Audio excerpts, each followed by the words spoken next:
حضرت نوح علیہ السلام کی قوم کی نافرمانیاں۔ حضرت نوح علیہ السلام 950 برس تک اپنی قوم کو خدا کا پیغام سناتے رہے، مگر ان کی بد نصیب قوم ایمان نہیں لائی، بلکہ طرح طرح سے آپ کی تحقیر و تذلیل کرتی رہی اور قسم قسم کی اذیتوں اور تکلیفوں سے آپ کو ستاتی رہی، یہاں تک کہ کئی بار ان ظالموں نے آپ کو اس قدر زد و کوب کیا کہ آپ کو مردہ خیال کر کے کپڑوں میں لپیٹ کر مکان میں ڈال دیا، مگر آپ پھر مکان سے نکل کر دین کی تبلیغ فرمانے لگے۔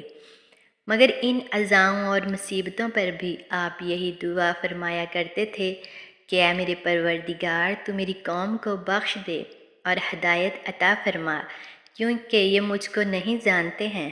حضرت نوح علیہ السلام کی تبلیغ کے جواب میں قوم نے سرکشی کا مظاہرہ کیا، آپ علیہ السلام کو چھوٹا قرار دے دیا، جھوٹا قرار دے دیا، تو توحید کو ماننے اور شرک کو چھوڑنے سے انکار کر دیا، اور اس کے علاوہ دھمکی دی کہ اگر تم اپنے وعظ اور نصیحت اور دین کی دعوت سے باز نہ آئے تو ہم پتھر مار کر قتل کر دیں گے۔ اس انکار اور تکذیب اور دھمکیوں کے ساتھ آپ علیہ السلام کی شان میں گستاخانہ جملے بھی کہے، لیکن یہ پاگل ہیں۔ یہاں تک کہ ایک دن یہ وحی نازل ہو گئی کہ اے نوح، اب تک جو لوگ مومن ہو چکے ہیں، ان کے سوا اور دوسرے لوگ کبھی ہرگز ہرگز ایمان نہیں لائیں گے۔ اس کے بعد آپ اپنی قوم کے ایمان لانے سے نا امید ہو گئے اور آپ نے اس قوم کی ہلاکت کے لیے دعا فرما دی، اور اللہ تعالیٰ نے آپ کو حکم دیا کہ آپ ایک کشتی تیار کریں۔ چنانچہ 100 برس میں آپ نے لگاتے ہوئے ساگوان کے درخت تیار ہو گئے، اور آپ نے ان درختوں کی لکڑیوں سے ایک کشتی بنا لی۔ اس میں 3 درجے تھے، نچلے طبقے میں درندے پرندے اور حشرات الارض وغیرہ، اور درمیانی طبقے میں چوپائے وغیرہ جانوروں کے لیے، اور بالائی طبقے میں خود اور مومنین کے لیے جگہ بنائی۔ جب آپ کشتی بنانے میں مصروف تھے تو آپ کی قوم آپ کا مذاق اڑاتی تھی۔ کوئی کہتا کہ اے نوح علیہ السلام، ہم تو بڑے ہی بن گئے ہو، حالانکہ پہلے تم کہا کرتے تھے کہ میں خدا کا نبی ہوں۔ کوئی کہتا اے نوح، اس خشک زمین میں تم کشتی کیوں بنا رہے ہو؟ آپ علیہ السلام ان کے جواب میں یہی فرماتے تھے کہ آج تم ہم سے مذاق کرتے ہو، لیکن مت گھبراؤ، جب خدا کا عذاب بصورت طوفان آ جائے گا تو ہم تمہارا مذاق اڑائیں گے۔ ان کی قوم پر عذاب نازل ہونے اور ان کی ہلاکت کا وقت آ گیا۔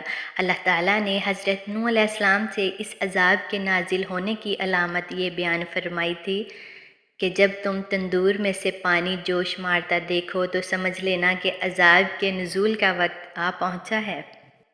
حضرت نوح علیہ السلام کے اہل خانہ کے یہ کل 7 افراد تھے، اور وہ لوگ جو حضرت نوح علیہ السلام پر ایمان لائے یہ کل 80 افراد تھے۔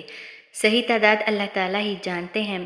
جب حضرت نوح سب لوگ کشتی میں بیٹھ گئے تو خدا کے حکم سے زمین کے سوتے پھوٹ پڑے، اس کے ساتھ ہی موسلا دھار بارش شروع ہو گئی۔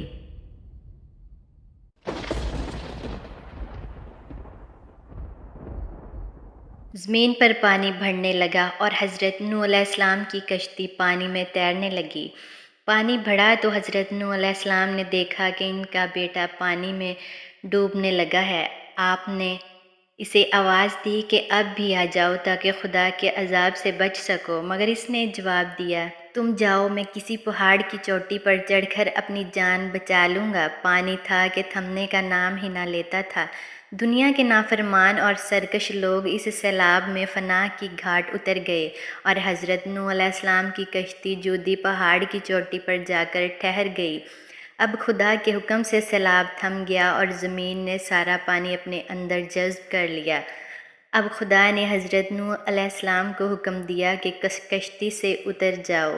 تجھ پر اور وہ لوگ جو تجھ پر ایمان لائے ہیں ان پر ہماری رحمتیں برکتیں نازل ہوں گی، چونکہ اس طوفان میں دنیا کے تمام لوگ ہی فنا ہو گئے تھے، صرف چند لوگ ہی زندہ بچے تھے۔ اس لیے حضرت نوح علیہ السلام کو آدم ثانی بھی کہا جاتا ہے۔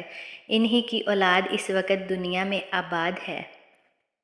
امید کرتی ہوں آج کی ویڈیو آپ کو پسند آئی ہوگی۔